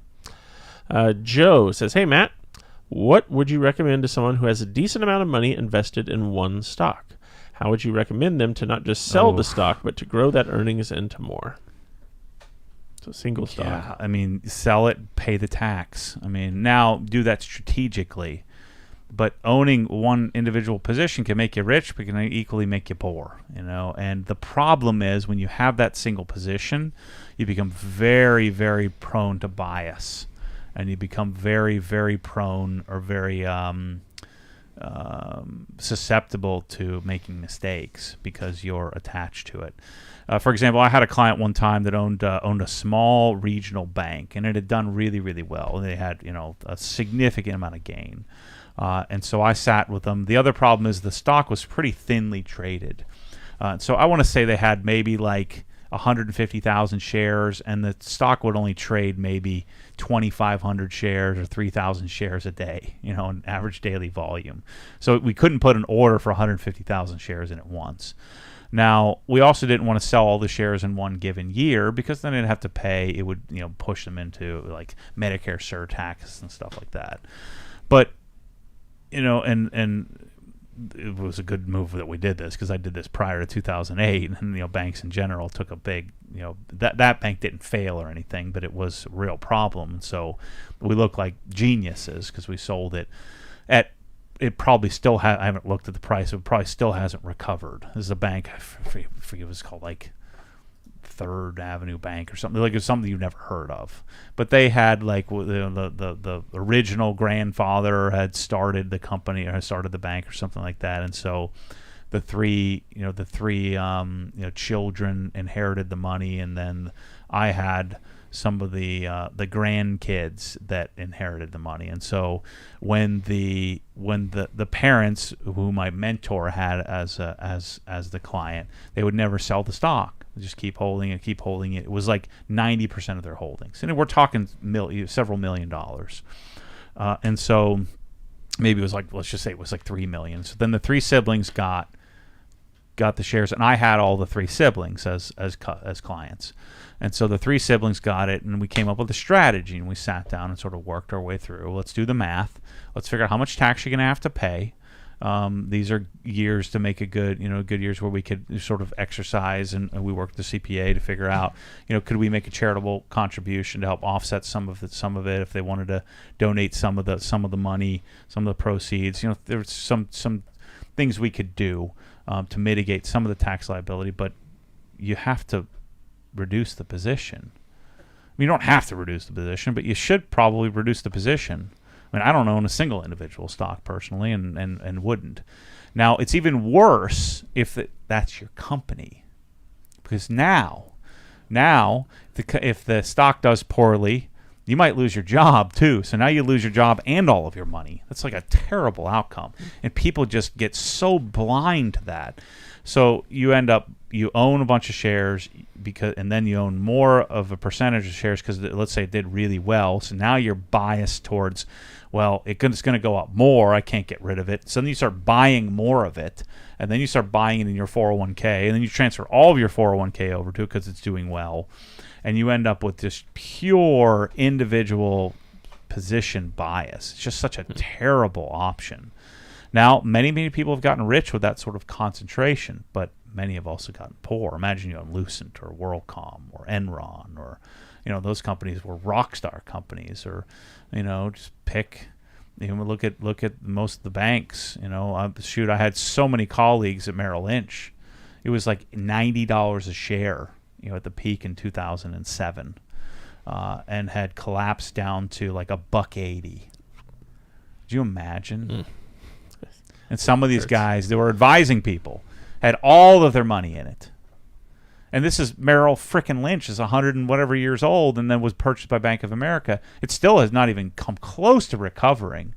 It's I think we got 0.85 shares per every share of Bank of America when it converted.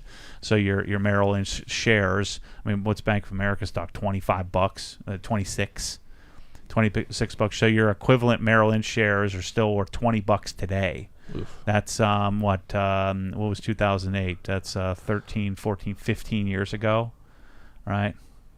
14 years ago. So you lost $70 on 90. Mm-hmm. So 77%. But it wasn't worth that. You know, you're living in that, and so now you got to hold on to it until it recovers.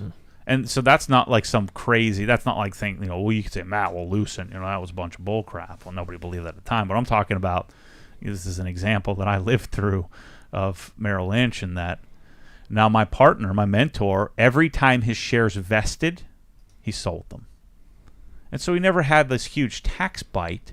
So, we'd all get shares every year, and there was certain like an 8-year or 9-year, sort of graduated vesting schedule or cliff vesting schedule or something like that. And so when the deferred compensation would then vest and pay out, he would sell the shares and he would diversify, buy something else. Buy some, he wouldn't buy a stock. He would generally buy some sort of mutual fund ETF, something like that.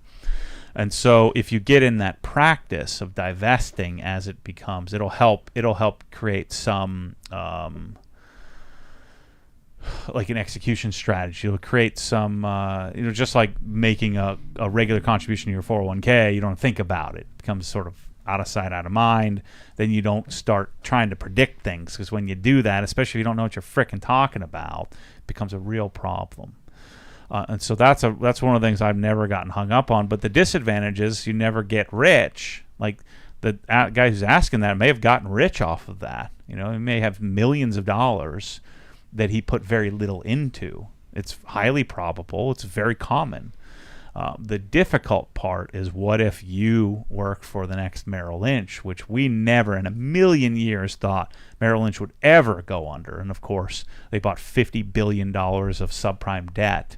They were the ones that were taking it off the balance sheet, or off the books, the ones that are issuing those sort of Z-tranched garbage, investments, where they were chopping up mortgages, putting them together. And the philosophy was, if you take enough bad debt and you diversify it across a bunch of bad debt, that the bad debt can't go bad until all debt goes bad. Then doesn't matter if you have 1 million bad mortgages, if all million don't stop paying. And that's what happened. And so they had $50 billion on the books, and they had to write it down. And so it was like at midnight on like a Sunday, the Bank of America came in and saved Merrill Lynch. Bear and Lehman went, Merrill Lynch was next. And so Morgan Stanley survived because they didn't take on as much. Morgan Stanley survived, and Merrill was bought by Bank of America. And so the shares of Bank of America went down to like $2 a share. So that was your opportunity. You come in and buy more, but you still, even if you had bought exactly the amount of shares, you still wouldn't have recovered. I have to do the math on it. So $2 to $25, and maybe that would have, if you would have put an equal amount of money, but you didn't have the money because you lost it all, because you're $98. So I had one friend who had like $10 million of Merrill Lynch stock that went down to like $100,000 something. Could you imagine? That hurts. It's crazy. Where if he would have divested his shares, he would have had $10 million and maybe $1 million or $5 million in Merrill Lynch stock, and he would have diversified out and been just fine. I think the guy was still fine, because to have $10 million of Merrill Lynch stock, he had another $20 million elsewhere, but still. We got a big super chat here, $100 US from MW_F80. Have a great long weekend. I like these anonymous guys. They're always secret. Him and Yoshi. Do we know who Yoshi is yet? Yeah, they know who he is. Oh, they I haven't seen him in a while. Uh-huh. I think Yoshi's in Texas. He and Bryce are buddies. Oh, okay. Let's see. Matt, speaking of powder-coated wheels, I don't think we're speaking of that, but whatever. How would you recommend deconning, /prepping for a recoat of whatever wheel coating? So I was talking about powder coating the TEs. Okay, is what he's referring to. So you treat powder coating generally just like paint. You can polish it, you can coat it, and so if you're going to do a recoat, it's hard because you're going to get a hand polish or try to get the 3-inch in there. So generally, what happens is the wheel coating fails, and then you just hope that oftentimes if you use the same type of coating, oftentimes it'll work. I've only done wheels a couple of times. Normally I get a new wheel or something. I'm never the owner when it's time to do the second coating. But generally speaking, you can just go right over it and not mess with it. Just doing with normal decon. I generally don't polish wheels and try to put something on it. This is from Steve Richardson. Hey, Matt, with all the stuff you have in your Florida home, are you interested in a separate home generator? Yeah, definitely. It's just so much money. I mean, like $50K to do like a 30 kilowatt hour. You need one. I find a generator to be useless unless you can run the AC and the fridge and everything, all the things you want to run. And so generators have gone up so much. Or a 30 kilowatt or 35 kilowatt hour generator was like, probably somewhere around 15, 18 grand. Now they're like 50. So, I would love to have one, but I don't think I'm going to do it. VF_M-Tree Photography says, hey, Matt, let's set up an E9X M meet at OG. Yeah, I'd like that. If you set it up, hit us up, and I'm down for it. I'll host it. If you want to put it together and organize it, I'll promote it. That'll be fun. Matt, I'm curious what your thoughts are on Polish Angel products. I've been enjoying their Jubilee paste wax and Rapid Wax for maintenance. So, I mean, it was really interesting to me. I bought pretty much all of it. I think I bought all of it except for their best product, which is which one? Go to Protection. Like not Carnauba. Graphene. You like graphene? No, definitely not. Viking Master Sealant. Yeah, that's Sealant. One thing I never used. I find it to not be not very good. Like Cosmic Spritz, I thought was really smeary and just not good. It's extremely expensive, and in comparison to other products, which was probably what really appealed to me. But I find it just not to be very great, very good. $20 for a 50 milliliter bottle. I mean, because we had to import it, but I didn't like the stuff, and I had the whole line. It was on, even though I didn't like it, I left it on my shelf for a while because I thought it was pretty sweet. And then eventually, I'm like, I'm never using this stuff, never grabbing it, never using any of it. It's terrible. So it's borderline not very good. So at least that was my experience with it. Maybe it's changed a bit, but I doubt it. Hellbent Garage says, just hopped in, really intrigued about the Wera stuff. Will this be something carried on the site after further testing? Yep. Maybe I can get some for the GT3 giveaway. Nope, not for that. Yeah, but yeah, I'm planning to buy everything, put it in my cabinet, organize it, figure out which ones I like, and then we'll bring them to the store. Like that's the problem. We like all of it, but what is a kit? Like, what do you need? What do you want? Or what do you need? What would you like? And what do you actually want? And so putting those sort of three packages together is the sort of the methodology that I'm going off of. Cars with JR says, have you spoken on the new XO V5? Not a lot, because I was under an NDA, but it's freaking amazing. It's really good. Just single layer, doesn't smear around like the old did, and its behavior is freaking fantastic. I have it on the E36. I have it on the E92. I'm gonna put it on the Brewster. It works great on PPF. It works great on trim. You would use it as a topper. Put CSL down first, or CSU I'm going to put down first, and it's great. Josh Allen, Buffalo Bills quarterback, is with us again here. I really like the laser tips on the Weras. Do you have those yet? Yeah, they're freaking cool. I have some of those. Which color is that one? It's like this. Dear. See that? It's freaking cool. Laser tips. I guess it's like laser etched or cut or something. These things are freaking cool, man. The stainless ones are awesome. Let's see. Joseph Corger, does Matt pay the dock fee when he buys a car from a dealership? Yeah, usually. It's freaking stupid. Rod wants to know, have you tried the Coast Shimmy Gummy Fix? I need to. On rubber mats and I'm supposed to try. I got a gallon of them. I got to use the darn thing. Yeah. I promise. In the next couple of weeks, I'll use it on the Raptor and make a video on it. CKP wants to know, Matt, have you used Built Hamber's touchless wash on dirty wheels? Do you think that's good to break down the dust? I have a BMW G80 M3 and its brake dust is bonkers. I haven't specifically, but I would guess it probably works pretty well. Taylor wants to know, has Matt tried the LTT screwdriver since being released? Would love to hear your take on it. Is that the Linus guy? He got his own screwdriver? Oh, there's no way that's going to be any good. Zero chance. Yeah. I guess that's what people think of me, right? When I'm doing this stuff. Yeah, I would think not. After seeing like Linus's like the back of his studio and like just chaos everywhere, and like it's just not going to be to a standard. It's probably going to be just a real simple, Chinese type thing.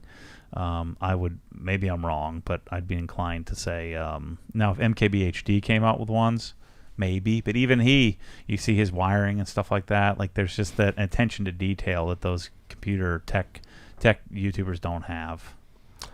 FPS, you'll like this one. Hey Matt, you have one of the most impressive tool and polisher collections I have ever seen. It must have taken forever to fill out all those warranty registration cards. I did it all. FPS. Oh boy, yeah. And then what is it? Just get another one. I'm going to buy 2 screwdrivers. That way, if one fails, I have an extra one. There's zero chance I'm going to go through the effort to get a new $17 screwdriver. I shared that quote today. Chance. 2 is 1, 1 is none. Yeah. I always got to have backup. Have you ever tried any of the items Cletus McFarland is selling? John C. wants to know. I don't need to. Cap Effect wants to know, is Swiss Tracks going to be part of the RS giveaway? Planned on buying today? No, so go ahead and buy it today. Hey Matt, I was watching your old Power membership is though, so he could buy a membership buy if you're not Hex already. Plus, and then he'll get a 10% discount, and then the membership would count. Yeah, so the membership would count, and you'd save 10% on Swiss Tracks, which Yeah. is nice. Hey Matt, I was watching your old Power Lock Colonite videos, and you stated that you liked the look better than a coating. Is that Yep. still your viewpoint? No, I mean at that time that was true because coatings were different, and they look quite a bit different now. So no, I made the transition when it was Kamikaze's, Miyabi, and ISM that were the first that like kind of looked very waxed like. The thing I didn't love about them is they were kind of tacky, like sticky. And so then we made the transition over to G-Technic, and I fell in love with the slickness. It looks more wax-like, especially when you put EXO on top, and it's just a far superior technology or chemical makeup. So no longer would I wax a car unless I had to. D-Chop says, hey guys, hope you're having a good Friday. Will you be getting Built Hamber in the OG store? I want that pre-wash. Yes, I have a call with Mr. Pete next Tuesday about maybe finalizing a deal. So we'll see. I was hoping to have it for the giveaway, but he has some relationships that he wants to clean up and honor before we take it over. And I mean it's not a done deal, but I'm gonna try to convince him to allow me to be the U.S. distribution for it, and we'll build a website for it specifically, and then Obsessed Garage will take on the products that I like. Let's see. Anthony says, does Matt debadge or delabel everything? For example, the warning labels on the Milwaukee table saw I just got. So many labels. Oh, yeah. Generally, I will. Yep. Carl Hamster, the bank you were talking about, was it Fifth Third? No, that's too big to be a small regional bank here. It was look up THFF, I think was the symbol. Is that it? First Financial Corp. That's it. Yep. That was the one. High was $34. Let's go down, scroll down. What's the average volume? Does it show volume? It doesn't show it on here. Market cap $408 million. It wasn't that big at the time. Nice dividend, 3.2%. Yeah, First Financial Corp. That was the bank. Let's see. I'm behind on the podcast, says Daniel Lee, but for screwdrivers, I've been a fan of Vessel. That could be a worthy contender to wear. They are JIS standard and made in Japan. Yeah, I do have some Nepros coming. They're wooden handle. I did see those in my search. I'm going to keep trying all kinds of cool stuff. yeah, there's lots of cool stuff. Japanese tools I've started ordering, German tools. Yeah, some interesting stuff.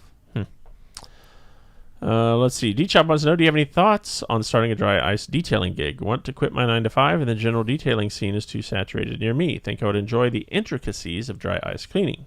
Is it possible to get going with 50,000? Yeah, definitely. 50K, you need to get a place, a place that you can blow out. You need to get a lift, 2-post lift preferably.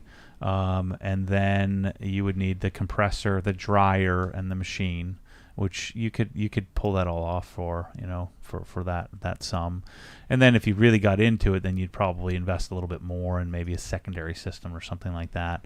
But yeah, 50K, and then you'd get a really solid return with that. You could be generating $250, $300 an hour in a pretty short period of time. And it's hard work, but it's rewarding work, and you get to see a transformation often. And the hard part, you got to sell it and you got to get a customer base. But I don't think that would be too big of a problem. If you're considering it, I would suggest go to DryceNation.com, DRYCE. Sign up for the Patreon group, even if it's just for a month, to get in with the guys, and they can kind of coach you up. And then when you get in that network, Scott has people all over he freaking knows everybody. And so you can get in his network of people in your area, and he'll send everybody to you. And obviously all those guys will be a support to kind of help you get off the ground running, or hit the ground running, get off the ground from zero. I think you could really do well at it. Super chat, $199.99 from Andrew. That's the biggest one ever, I think. For other than maybe chat. Yoshi's I think he did 200 or making me eat a bunch of zebra cakes. Hey, Matt, thanks for all the quick responses to my emails for the past couple of weeks. The new house is turning out nicely already from all the Satco and DMF upgrades. Nice. I'm already working on my next order for next week. I like that. Thanks, Andrew. That's thanks, cool. man. Yeah, the Satco bulbs, we have them in stock. There's just the annoying bulbs you're trying to find. It's impossible. So I brought them in. I need to make the video, and we need to get we're getting our new shipping software installed, and so the whole team has been working on that. So hopefully they get that up and running in the next couple of weeks so we can get back onto new product creation. A very busy week right I think Daniel was in there taking pictures of them today. So Dakota says, Matt, are you guys still going to Canada on June the 9th? Yep. I will probably be there June 8th to come check out OGHQ. So he'll be here, but you'll be gone. Yep. Yeah, come on. June 8th, I should be here. I'm leaving on the 9th. Leaving on the 9th. There you go, Dakota. Yeah. Joseph says, I hope I'm in a position one day to do $200 super chats. Me too, Joseph. That'd be awesome. Sean T, would you say it's worth polishing off XOV4 and applying V5 over previously applied CSL? No. Yeah, no. It doesn't look any different. It's just easier to work with. Greg Robinson says, is it worth holding off on New Age cabinets? Yes. What else? Also, did you pick up the Wera and Hazet stuff from KC Tool? I did buy the Wera from KC Tool, but some of them. But I'm a Wera dealer now, so I'll be buying them direct.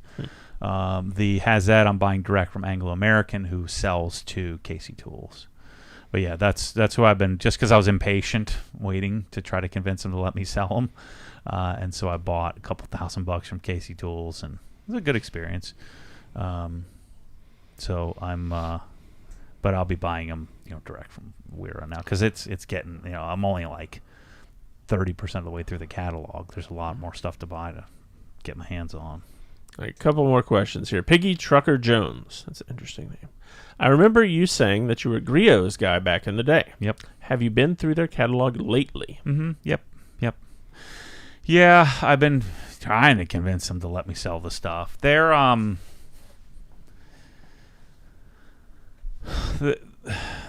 they're not really they're not really experts in detailing in general, but they're really good at like packaging and stuff like that. And then Jeff Brown, who's there, who is an expert, kind of leads all the best of show stuff, their higher end stuff.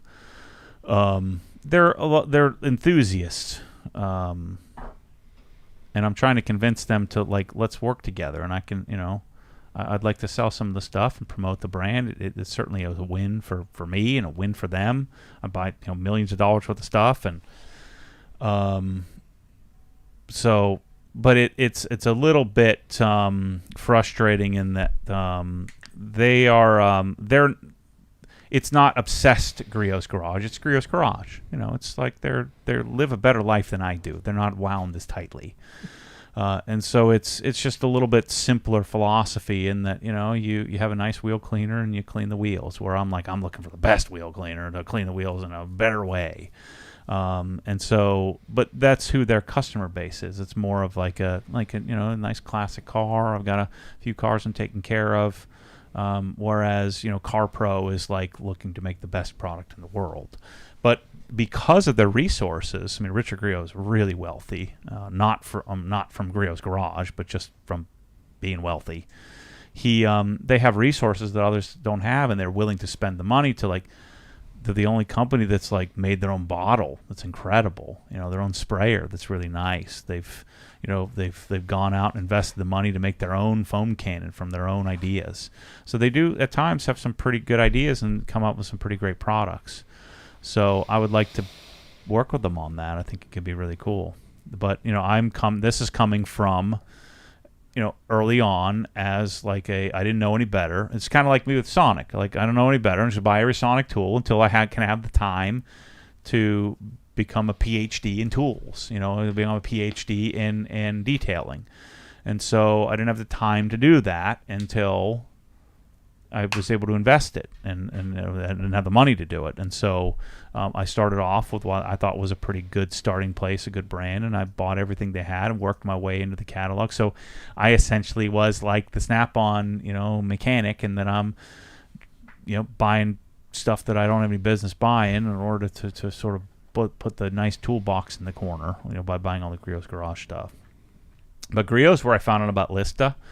They didn't call it Lista. It was like Griot's Cabinets. I'm like, man, one of those cabinets. I'd like to have that someday. Certainly led me down the wrong path many times. Like in the beginning, I was using a water blade because he was teaching people to blade the water off the car. And you were supposed to use a boar's hair brush because a boar's hair brush would scratch less. Well, all that did was scratch the piss out of the car. So there's been some things that's been led astray. So I used to use that water blade. Or what you do, you put some spray wax on. This is where drying aid came about with me. No one really called it drying aid. It was a spray wax you would use to help you dry the car, and so you'd spray some spray wax was his recommendation. I don't know if it was him, but his people. And then you would use that blade, which is a freaking scratch machine, to blade off the water. Then from there, when I realized that was scratching the crap out of the car, then that's when we started doing like water sheeting. You'd have a bunch of detailers that teach you how to like kink the hose, and you could sheet the water off as long as you had a good wax on there. And then I transitioned to we're going to use the boar's hair brush. That's what Griot was touting. The boar's hair brush was like $150 or something at the time. And you buy this special boar's hair brush, and all that did was scratch the crap out of the car. But you would use it in your hand, and you would use the boar hair brush to scrub the car instead of using a sponge. So you'd boar's hair brush, you'd water blade it. It's a freaking terrible idea. There's been a lot of led astray moments. Their polish was probably the worst polish ever created, but we were using it. Like, you couldn't wipe it off, and it didn't do anything. It was just you'd have to polish off the polish. That's what they meant by it. The polish would stick so hard to the paint you couldn't take it off. And it was a polish 1, 2, 3, 4 system. So the methodology is you start at 4, you work your way down to 2, and then you go down to 1, then or down, 4, then 3, then 2, then 1, and then you come back up to finish the polishing. It's a terrible, terrible system, and it didn't do anything. And that's when I discovered Menzerna. I'm like, I got these scratches and water spots from this freaking terrible system. And Menzerna, it was an SIP 1500, took it off in like one pass. That I did 8-step process on the Griot stuff. Jeffrey McNall Jr. says, don't forget the duster. Oh yeah, I yeah. think we But that used to wasn't try. really their thing. I was beyond that. The duster was terrible. Like that duster doesn't work. You can't. It scratches. And yet I'm using a boar's hair brush and a water blade. And that was when I transitioned from the chamois. So before that, it was the chamois, or the absorber was the synthetic chamois. And so that's what Griot taught me: is you got to stop using your chamois, and you got to start using your water blade and your scratch machine, your boar's hair brush. Two more questions here from Mike. First, when are you planning to hit the EU market? 2025 is the interim goal. We'll see how Canada goes, but that's the plan. All right, let's see. We got BH says, can't wait to see the Built Hamper products in the OG store. What do you recommend for salt removal for us northern guys? I've been experimenting with BH Adam Mac product. Well, yeah, Atomac wouldn't really be for salt removal. Atomac is a anti-corrosion type agent. So we use it on brakes. So you would follow with Atomac. You wouldn't use Atomac to clean. So you clean it, and there's a bunch of like salt neutralization type products. I can't think of any off the top of my head, but there are some that you can get to help clean the salt, remove the salt, and then you would spray down with Atomac, and the Atomac would help with future corrosion. Here's a good ending note for us from D-Chop. This is David Bishops, by the way. Thanks for building this awesome community. Also, let's do an OG Smokies trip. I'm finally local. Have a great weekend, guys. Those guys are up there. I don't know. Are they up there right now, or they just finished? I think they were up there this week. Yeah, I they're couldn't still go. up there. It just hurts my heart. Breaks my heart to not be able to drive. Yeah, although I saw Shane already put next year's event on the calendar for May of 2024. So good there. There's no way you can't have a good time, especially when you're with like-minded people. Shane does a good job putting it all together. I didn't know what was going on. I should have been promoting it more. I don't think he wanted it. I don't think he wanted a big group. Yeah, he may not have needed that. It's probably hacked off that I didn't go. I don't know. I want to go so badly. All right, well, thank you all for the questions. We appreciate it. Thanks for tuning in. We'll be back next week at it's part of the day or two after the giveaway starts for the GT3 RS, so we'll have some updates for you. Next Friday is June the 2nd. All right, we'll see you then.